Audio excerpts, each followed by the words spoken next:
అయితే ఆ మాట్లాడడానికి విజువల్స్ ఎక్కడ ఉన్నాయి మరి?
ఇలా చూడండి అమ్మా అందరూ, ఇలా చూడండి అమ్మా అందరూ, ఇలా చూడండి.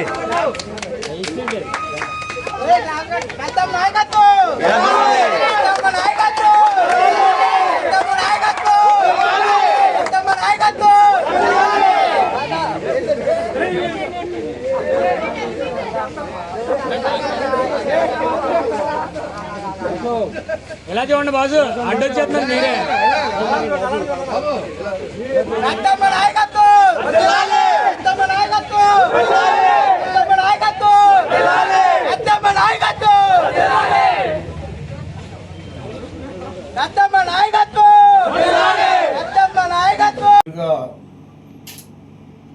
ఒక మహిళ అయ్యుండి నియోజకవర్గంలో తనకంటూ పోరాట తత్వంతో ముందుకెళ్తూ ప్రజల సమస్యపై గలమెత్తుతున్న తెలుగుదేశం పార్టీ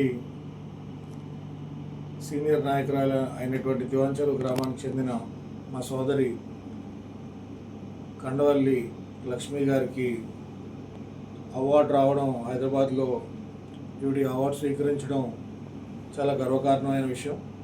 నియోజకవర్గ ప్రజలందరికీ కూడా తన వంతు సహాయం చేస్తూ ప్రశ్నించే గొంతుగా నిలబడుతూ తనకంటూ ప్రత్యేకమైన ముద్ర వేసుకుని ప్రజాసేవలో ముందుకెళ్తూ భవిష్యత్తులో లక్ష్మి గారి గురువు గారు, మాజీ శాసనసభ్యులు, ప్రస్తుత క్యాబినెట్ హోదాలో ఉన్నటువంటి రాష్ట్ర ముఖ్యమంత్రి వర్యులు శ్రీ నారా చంద్రబాబు నాయుడు గారి యొక్క ప్రోగ్రామ్ కోఆర్డినేటర్ పెందుర్తి వెంకటేష్ గారి ఆశీస్సులు లక్ష్మి గారికి ఎల్లప్పుడూ ఉంటాయని, భవిష్యత్తులో ఉన్నతమైన స్థితిలో మనస్ఫూర్తిగా ఈవిడ ఉండాలని కోరుకుంటూ మా కుటుంబానికి కష్ట సుఖాలులో కూడా తన యొక్క ముద్ర, ఎవరు ఏమనుకున్నా నేను పెందుర్తి వెంకటేష్ అభిమానిగా మిగిలిపోతానని ఎన్నో త్యాగాలకు సిద్ధపడిన మా కండవల్లి లక్ష్మి గారికి కూడా మా కుటుంబం కూడా ఎల్లప్పుడూ అండదండలు అందిస్తామని, భవిష్యత్తులో ఉన్నతమైన పదవులు తప్పనిసరిగా పార్టీ గుర్తించి పదవులు ఆశించకుండా ముఖ్యమంత్రి చంద్రబాబు నాయుడు గారి వీరాభిమానిగా సారు రాజమహేంద్రవరంలో గత ప్రభుత్వం కుట్రపూర్వకంగా జైల్లో పెట్టినప్పుడు తన నినాదాన్ని గట్టిగా వినిపించి సాక్షి కార్యాలయం వద్ద సైతం తనకంటూ భయం లేదని తెలియజేసి పోరాడిన మహిళా నాయకురాలుగా పేరు పొంది వ్యక్తులకి కాదు పార్టీ సిద్ధాంతానికి కట్టుబడి ఉన్నాను అని తెలియజేస్తూ ఎల్లప్పుడూ ఆ భగవంతుడు ఆయురారోగ్యాలు లక్ష్మి గారికి సమకూర్చాలని కోరుకుంటూ ఇలాంటి అవార్డులు భవిష్యత్తులో మరి ఎన్నో అందుకోవాలని కోరుతూ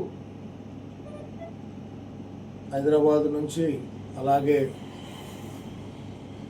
నెక్స్ట్ వచ్చే అవార్డుకి దేశ రాజధాని న్యూఢిల్లీలో ఈసారి అందుకోవాలని కోరుకుంటూ సెలవు తీసుకుంటాను. ఓకేనా? Lakshmi, human rights protection council of ఇండియాలో ఆంధ్ర తెలంగాణ మహిళా చైర్మన్గా పనిచేస్తున్నాను. టీడీపీ జిల్లా ఎస్ఎస్ఎల్ కార్యదర్శిగా పనిచేస్తున్నాము. ఆల్ ఇండియా షెడ్యూల్ కులాల రాష్ట్ర మహిళా ప్రెసిడెంట్గా పనిచేస్తున్నాను. నేను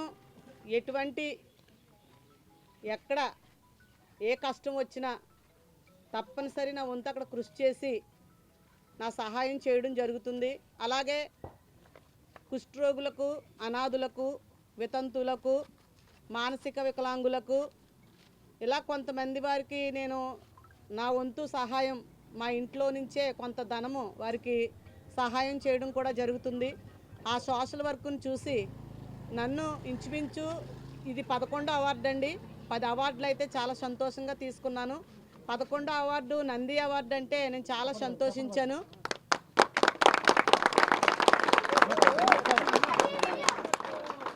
ఈ నంది అవార్డు రావడమే చాలా సంతోషం.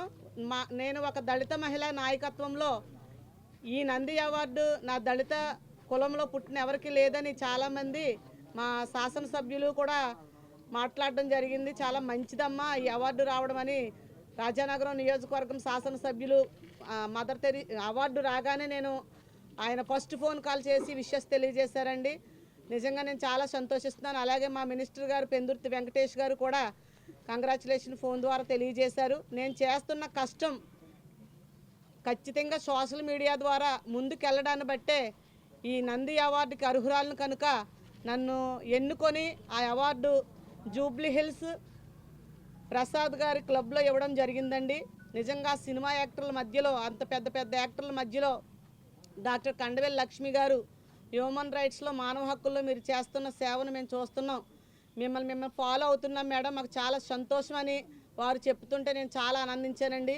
ఎవరికి లేని ధన్యత నాకు వచ్చిందంటే అది కొంతమంది ప్రెస్ వారు కూడా దీనికి సపోర్ట్ అని నేను ఏకీభవిస్తాను. ఎందుకంటే నేను చేసే సోషల్ వర్క్ ఎక్కడితో ఆగిపోకుండా మీ ప్రెస్ వారు కూడా ముందుకు తీసుకెళ్తున్నారండి. ఖచ్చితంగా అవన్నీ సోషల్ మీడియాలో నేను చేస్తున్న సేవను గుర్తించి వీరు నన్ను ఎన్నుకొని ఈ నంది అవార్డును నాకు బహుకరించడం జరిగింది. ఫిబ్రవరి 22వ తారీఖున హైదరాబాద్లో జూబ్లీ హిల్స్లో ప్రసాద్ గారి క్లబ్లో నేను తీసుకోవడం జరిగింది. నేను చాలా సంతోషించానండి. నిజంగా నేను ఆ రోజు చాలా కన్నీటి పర్వంతం కూడా అయ్యాను. ఎందుకంటే ఎందుకు పనిచేయని నన్ను ఈ నాయకత్వంలో నేను చేస్తున్న సేవను గుర్తిస్తున్నారు. సమాజం ముందుకు నేను వెళ్తున్నాను కాబట్టి నిజాయితీగా వెళ్తున్నాను. ఆ నిజాయితీని గుర్తించి నాకు ఇలాంటి అవార్డ్స్ ఇవ్వడం చాలా సంతోషంగా భావిస్తూ, భగవంతుడు నాకు ఎన్నో నా విషయంలో కూడా ఎన్నో ఒడిదుడుకులు వచ్చినా నాకు ఎన్నెముకగా ఆయన ఉండి కాపాడడంలో ఒక వింత అయితే, నా వెన్నెముకగా మా నాయకుడు పెందుర్తి వెంకటేష్ గారు కూడా నాకు ఫుల్ సపోర్ట్ ఇస్తూ నన్ను ఎంకరేజ్ చేస్తూ ముందుకు తీసుకెళ్తున్నారు. ఆయనకి నా తరపున, నా కుటుంబం తరపున, నా దళిత కుటుంబాల సభ్యుల తరపున, అందరి తరపున కూడా ఆయనకి ప్రత్యేకంగా నా హృదయపూర్వక ధన్యవాదాలు తెలియజేసుకుంటున్నానండి. ఈ కార్యక్రమాన్ని ఇంత ఘన విజయంగా జరిగించడానికి మా అమ్మ, మా పెద్దమ్మ అని వారు ఎంతో సంతోషంతో ఈ నంది అవార్డు తీసుకురావడం ఎనలేని ఘనత. ఈ రాజమండ్రికే కాదు, ఈ ఆంధ్రప్రదేశ్కే గొప్ప ఘనత అని వారు ఈరోజు ఎంతో సంతోషంగా గజమాలలతో, పూలమాలతో సత్కరించి నన్ను మా సెంటర్ నుంచి ఊరేగింపుగా తీసుకొచ్చి ఈ అవార్డుకి ఈరోజు ఇంత గొప్ప సన్మానం జరిపించడానికి యూత్ వారే సపోర్ట్ అండి. నిజంగా యూత్ వారి సపోర్టు నాకు ఉండడం కూడా చాలా సంతోషంగా భావిస్తున్నాను. అలాగే దివాంచెరు గ్రామం నుండి కూడా నాకు మహిళల సపోర్టు, మా నాయకుల సపోర్టు కూడా ఉంటుంది. ఏదైనా నీతి నిజాయితీగానే కష్టపడుతున్నాను. ఎక్కడ ఎటువంటి పైసా ఆశించకుండా నాకు వచ్చిన కష్టార్జితంలో నుంచి ఎదుటివారికి పెట్టడం, నేను చేసుకునే నీతి నిజాయితీగానే సాగుతున్నాను. నా మీద కొంతమంది దుష్టశక్తులు నాకు వచ్చే అవార్డ్స్ని చూసి, నేను చేసే నాయకత్వాన్ని చూసి ఓర్వలేక కొంతమంది చెడు ప్రచారాలు చేస్తున్నారండి. దయతో అలాంటి చెడు ప్రచారాలు మానుకోవాలని తరపున, నా దళిత కుటుంబాల సభ్యుల తరపున, అందరి తరపున కూడా ఆయనకి ప్రత్యేకంగా నా హృదయపూర్వక ధన్యవాదాలు తెలియజేసుకుంటున్నానండి. మరీ ముఖ్యంగా ఈరోజు యూత్ అండి ఈ కార్యక్రమాన్ని ఎంత ఘన విజయంగా జరిగించడానికి మా అమ్మ, మా పెద్దమ్మ అని వారు ఎంతో సంతోషంతో ఈ నంది అవార్డు తీసుకురావడం ఎనలేని ఘనత. ఈ రాజమండ్రికే కాదు, ఈ ఆంధ్రప్రదేశ్కి గొప్ప ఘనత అని వారు ఈరోజు ఎంతో సంతోషంగా గజమాలలతో పూలమాలతో సత్కరించి నన్ను మా సెంటర్ నుంచి ఊరేగింపుగా తీసుకు